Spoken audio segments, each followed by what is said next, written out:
Thank you, Mr. Chairman. Facebook and Twitter and Google have massive power.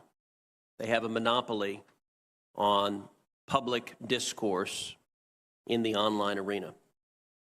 I will say it's dismaying listening to the questions from our Democratic colleagues, because consistently the message from Senate Democrats is for Facebook and Twitter and Google to censor more, to abuse their power more, to silence voices that Senate Democrats disagree with more.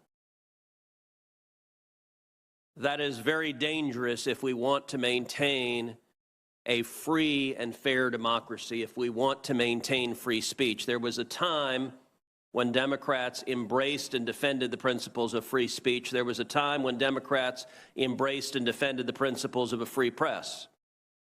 And yet there's an absolute silence from Democrats speaking up for the press outlets censored by big tech. There's an absolute silence for Democrats speaking out for the citizens silenced by big tech. Instead, there is a demand, use even more power to silence dissent, and that's a totalitarian instinct that I think is very dangerous. At the same time that big tech exercises massive power, it also enjoys massive corporate welfare through the effect of Section 230, a special immunity from liability that nobody else gets. Congress has given big tech, in effect, a subsidy while they become some of the wealthiest corporations on the face of the planet. Mr. Dorsey, I want to focus primarily on Twitter and ask you initially, is Twitter a publisher? Is Twitter a publisher? Yes. No, we are not. We distribute information. So what is a publisher? An entity that is publishing under editorial guidelines and decisions. Well, your answer happens to be contrary to the text of federal statute, particular Section 230, which defines an information content provider as any person or entity that is responsible in whole or in part for the creation or development of information provided through the internet or any other interactive computer service. Let me ask you, was Twitter being a publisher when it censored the New York Post? No, we have very clear policies on the conduct we enable on the platform. And if there's a violation, we take an enforcement action, and people choose to commit to those policies and to those terms of service. Except your policies are applied in a partisan and selective manner. You claim it was hacked materials, and yet you didn't block the distribution of the New York Times story that alleged to talk about President Trump's tax returns, even though a federal statute makes it a crime to distribute someone's tax returns without their consent. You didn't block any of that discussion, did you?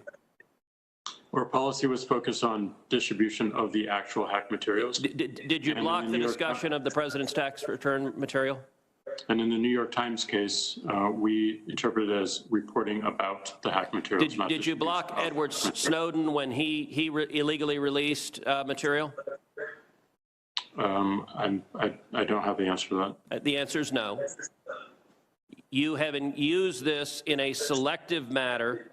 Let me ask you, were you being a publisher when you forced Politico, another journalistic outlet, to take down their tweets on a topic that you had deemed impermissible? No. We were enforcing our policy and our terms of service. So on October 15th, Jake Sherman, a reporter at Politico, tweeted the following. I tweeted a link to the New York Post story right after it dropped yesterday morning. I immediately reached out to the Biden campaign to see if they had any answer. I wish I'd given the story a closer read before tweeting it. Twitter suspended me. So you actually have a reporter reporting on a story, asking the other side for comment, and Twitter says, hi, Jake Sherman, your account at Jake Sherman has been locked for violating Twitter rules. Now, what did the Politico reporter do? Immediately tweets after that, my goal was not to spread information. Well, that's a little worrisome just in and of itself. My goal was to raise questions about the story. Oh, my overlords in Silicon Valley, I was attacking the New York Post. You don't understand, I was attacking them, as I did in subsequent tweets, and see how the Biden campaign was going to respond. They later did respond. And then, not long after, Jake Sherman comes back with, my account is clearly no longer suspended. I deleted the tweet.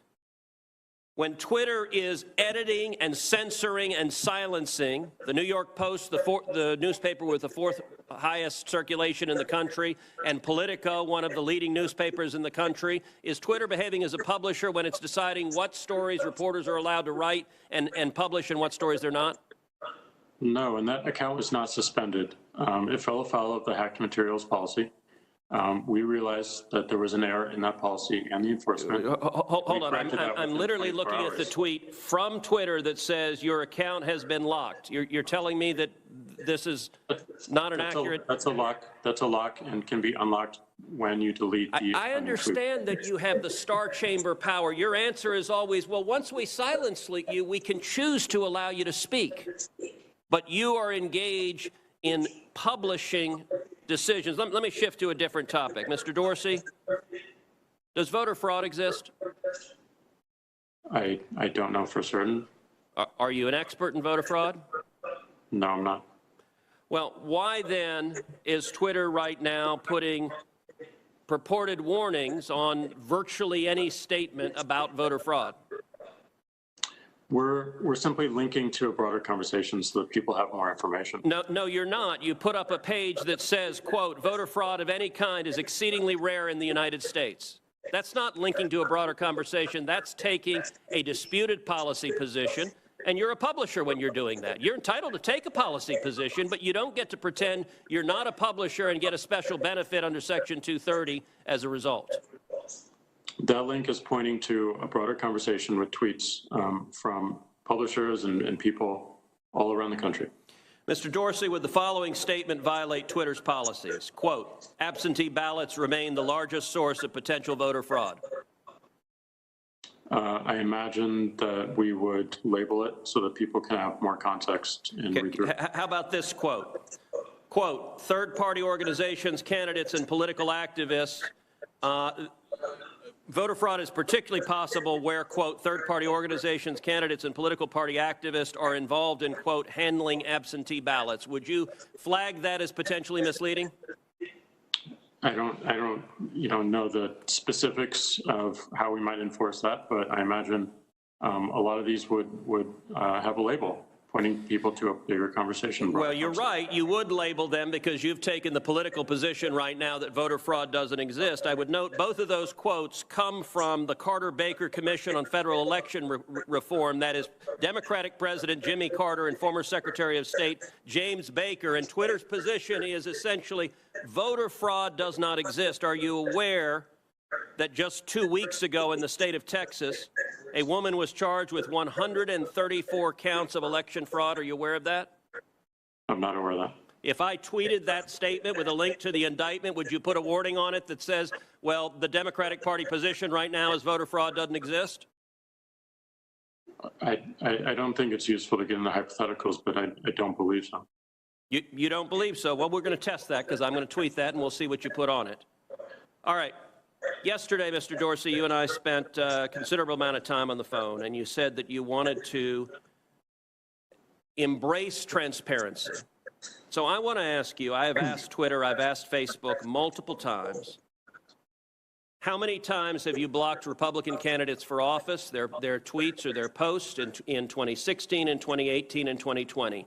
How many times have you blocked Democratic candidates for office? How many times have you blocked Republican office holders? How many times have you blocked Democratic office holders? Twitter has repeatedly refused to answer that question with specific hard data and cataloging the examples. In the interest of transparency, which you said you want to embrace, will you commit in this hearing right now to answer those questions in writing? And we'll exactly what we want to do. Question. Okay. I'm sorry, Mr. Dorsey, I didn't hear you. That's exactly what we're pushing for as we think about building upon 230. Is that a yes that you will answer those questions in writing? Transparency, not just of outcomes, but also our process as well. Is that a yes that you will answer those questions in writing? We'll certainly look into it and see what we can do. And actually answer them and not give lawyerly doublespeak about why you're not going to give specifics. Answer them. Will you commit to this committee that you will answer those questions? We're going to work to answering broader transparency around outcomes. All right, that's a no. Mr. Zuckerberg, how about you? Will you commit that Facebook will answer those specific questions, cataloging the number of instances in which Democrats in 16, 18, and 20 have been silenced versus the number of instances in which Republicans have been silenced on Facebook? Senator, I'm not sure if we have that data available, but I will follow up with you or your team. Okay, I'm going to take that as a yes, and I'm going to take Twitter. We'll see if it's a yes or transparency is bogus and we don't intend to provide it. Senator Durbin. Thank you, Mr. Chairman. We live in a dangerous world. Issues of national security,